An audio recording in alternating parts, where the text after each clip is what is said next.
buong katotohanan tungkol sa korupsyon sa ating bansa. But let's be intellectually honest. Whoever was SP nun, ganun din ang gastos. Question. Pero bakit nila one day may napasa? I challenge all the congressmen and senators. 1998 pa lang, congressman na po ako. Naging konsel po ako for a short while po, vice mayor. Naging member po ako ng House of Representatives. 4 na term po, 4 na term. Pangatlong term ko na po ito bilang senador. I was privileged, no? God honored me by allowing me to be speaker, and then for Senate President, kahit maikse. I challenge lahat ng congressman, senador. Prove me wrong. Sa huling 3 araw, yung Monday to Wednesday, kapag kayo po ay session, diyan po ang ratsadahan. Kasi lahat ng pang second reading, i-second reading na natin. Lahat ng pang third reading, i-third reading na natin. Lahat ng, halimbawa, 7 ang nakapila sa Senate or 20 nakapila sa House sa interpellation, kakausapin na ng majority leader yon or mag-uusap majority minority leader. Pare, isa na lang magtanong, pasa na natin ito. Yun po talaga ang ano doon. But what did the group of Senator Win and Senator Lacson do? Since May 11 po hanggang yesterday, hindi po sila naglagay ng mga miyembro ng committee nila as minority. Sila po ang ayaw magtrabaho. Hindi po sila naglagay ng mga miyembro para hindi mag-function yung mga committee. Question. Paano po yung mga ready na for BICAM na ipapasa? Yung po ay inauthorize namin. Tatanda niyo po yung 13, yung pong inatake ang Senado, yung pong sa NBI na sinasabi lang ngayon na halatang halata na ngayon ay part ng kanilang plano na sa aming binibintang. Alam niyo po ba na the next day po ay meron pong BICAM tungkol sa voucher system sa DepEd. Yun po ay nakakasana sa House of Representatives. Nag-confirm ako, tinawagan ko mismo si Speaker Lee na pupunta po ako doon. Tapos nagkagulo. Kinancel nila po yun. Kung hindi ako nagkakamali, si Senator Bam Aquino ang chairman nun, ang magpapatuloy nun. Meron, napakarami pong hearing. Yung hearing si Senator Pia tinuloy. Yung kay Senator Pangilinan, nagtanong naman siya sa floor, pero sunod-sunod na batiko sa iba't ibang mga pahayagan at online, kawawa daw yung farmers, dumating po sa Senate, tapos pagkatapos hindi pinakinggan. Kawawa po talaga kasi nagamit sila. Kasi pwedeng ituloy ang hearing. Hindi nila tinuloy. So yung sinasabi po nilang hindi nagtrabaho, waling-waling po yun. No? Walang katotohanan, panay kasinungalingan. No? And that's why yesterday po, ang main na inuna nila ay isang bill na maganda, na gusto natin lahat, na walang ano. Ang joke nga namin, naalala niyo yung 1990s, yung tinanong ng bata na, anak, parang wala kang ambisyon, what's your plans?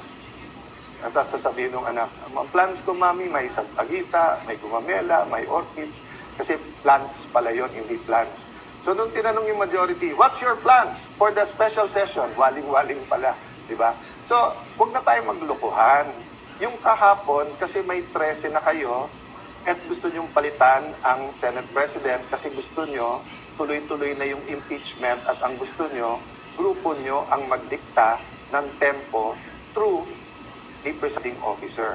That's been very clear to us from the start. Diba? Nung February pa, nung ipepwesto natin si Senator Loren Legarda bilang Senate President, yun na sinabi, hindi sila papayag dahil impeachment ang importante.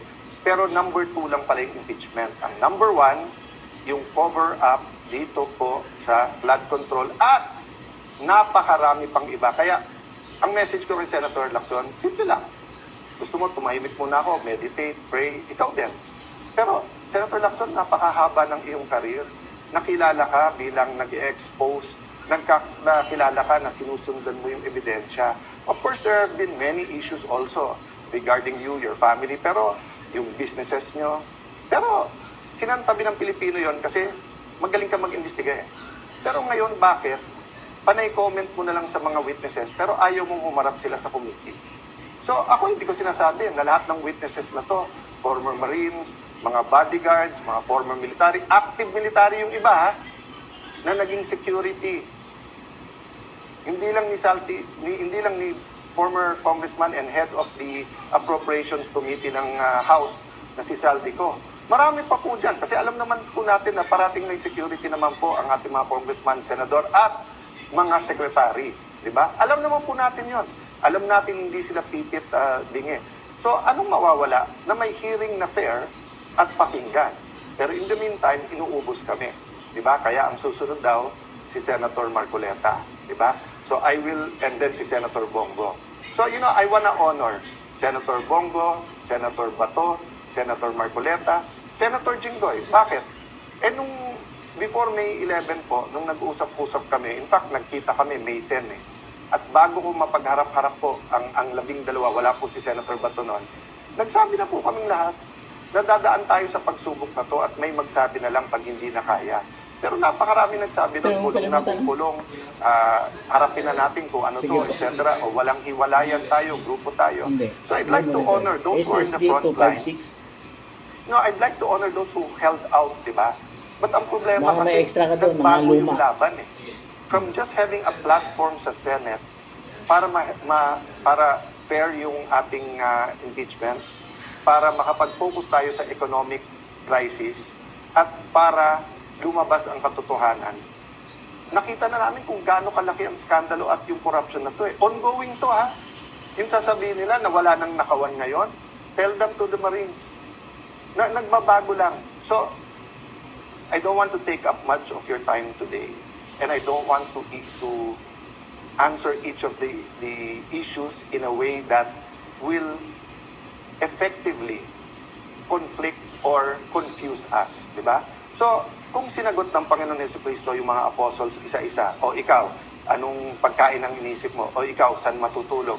O ikaw, di ba? Kasi they were not all able, may nag-limp din, di ba? So, ang concern niya, merong bang mule or donkey o kabayo na pwedeng sakyan? Those are all valid. Di ba? Kung sasabihin ngayon ng iba, okay, paano tumahimik ka? Gutom na kami, kain muna. Those are valid. And we should discuss that. Pero anong una? What's the priority? No? So, don't get mistaken. I'm talking about the principle. I'm not comparing. Ayan, babalukutin na naman ng iba. Sasabihin, kino-compare natin ang struggle.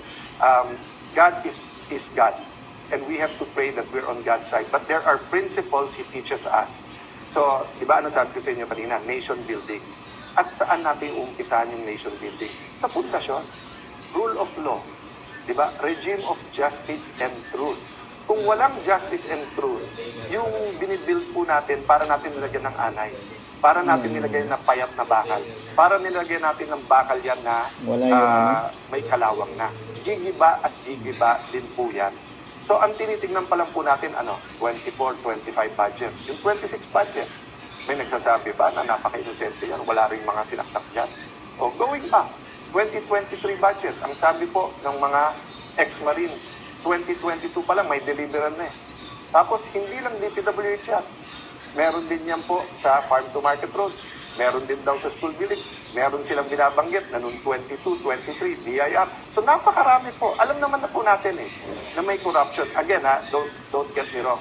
What I'm looking at is the systematical robbing blind our people in the last few years. No?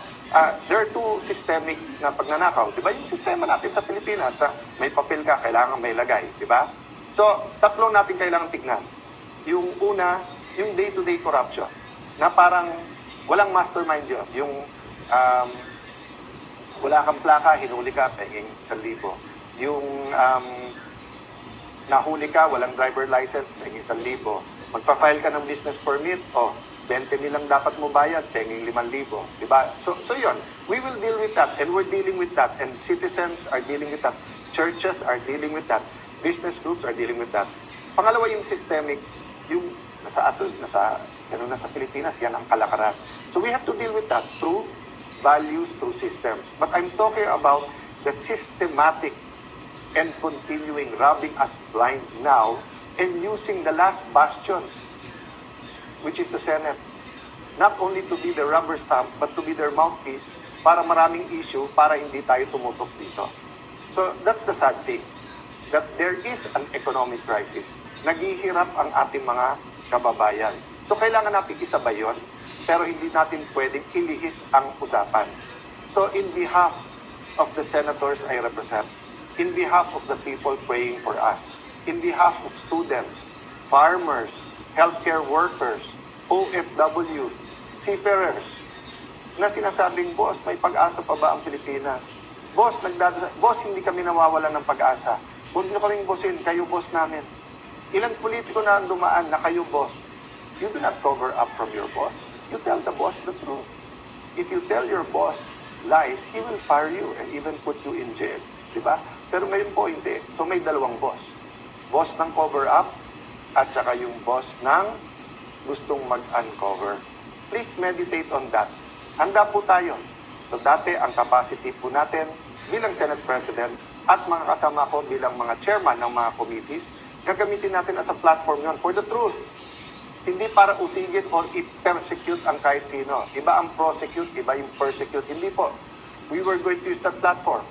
O nakita natin in less than 40 days kung paano inuga ang mga pundasyon ng Senado at inuga ang pundasyon ng ating mga institusyon at paano pinunit ang konstitusyon para lang matuloy yung cover-up. Now, we will have other platforms, other venues. And one of this venue is Facebook. So, ito ang tanong ko sa mga pamilya ko sa Facebook. Bakit si Senator Lacson at yung Senator Raffy Tulfo, Senator Erwin Tulfo, gumagamit din naman sila ng Facebook na tignan nyo nga sa Senate, bawat salita, tumingin lang ng ganun, gumanon, may sumusunod sa kanila di ba? O tapos, makikita mo, pati kay Senator Lacson, yung angal ni Senator Marcoleta, pati sa CA, kahit anong committee, ini-edit, pinapaganda yung itsura, di ba? Yung sa NBI, hindi ko lang totoo ba yun yung talagang nag-ayos na nung hearing. Everyone is aware that it's not only mainstream, meron din social media, but ba't kayo galit na galit pag nagpe-Facebook ako? Ang hilig nyo rin mag-Facebook. So sasabihin nyo, hindi, kasi mas maraming nanonood kay Alan Cayetano kasi nagsasabi ako ng totoo. Hindi naman parating mas maraming nanonood sa akin. Bakit last year ba? Mas maraming nanonood sa iyo. Raffy at Erwin Tulfo. Problema, nabuko kayo na may tinatago kayo. Diba?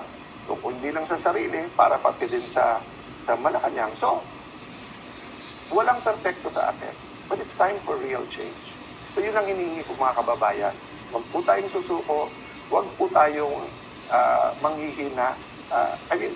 Tao din naman po ako. So, I spent the day yesterday. Sabi ng asawa ko, pwede kang kumain ng sisig ngayong gabi. Kasi nga, mataas cholesterol ko Pero sabi niya, para naman matuwa ka ng konti. Tapos sinama niya yung barkada namin na medyo magaling sa akin ng konti yon, pero kaka-level ko na mag-chess. So at least hindi ako talo parate. Tapos, I spent the day reflecting. Tinext ko mga kasamahan ko as a group, individually, na kailangan ito ang sitwasyon, ituloy ang laban. I thank them. Humingi din ako ng kapatawaran sa pagkukulang ko. Sabi ko, pasensya na kayo, hindi rin ako perfecto, tao din. May pagkukulang din ako sa inyo. So sa ating mga kababayan, kung may pagkukulang din ako sa inyo, hindi lang bilang Senate President, hindi lang bilang ordinary senator, even in how I articulate these issues, pagpasensyahan nyo. But like you, let's all do our best. Let's not lose hope. And let's keep praying. I still believe there will be people who will be switching sides. Sabihin, sir, pakonti ng pakonti tayo. Sir, iba talaga yung may pera, may kapangyarihan. Hindi po. The moment you lose hope, that's the moment. Kasi may spiritual warfare dito. Sabi sa Bible, meron pong principalities, authorities, spirits. Isang spirit doon yung lying tongue. Yung bumubulong, talo na kayo, wala na kayong magagawa. Total, sila kumita ka na rin. Diba? Huwag po tayong makikinig doon. Doon po tayo sa tama. Let us build this nation we love. And let us serve the God we love. God bless you po.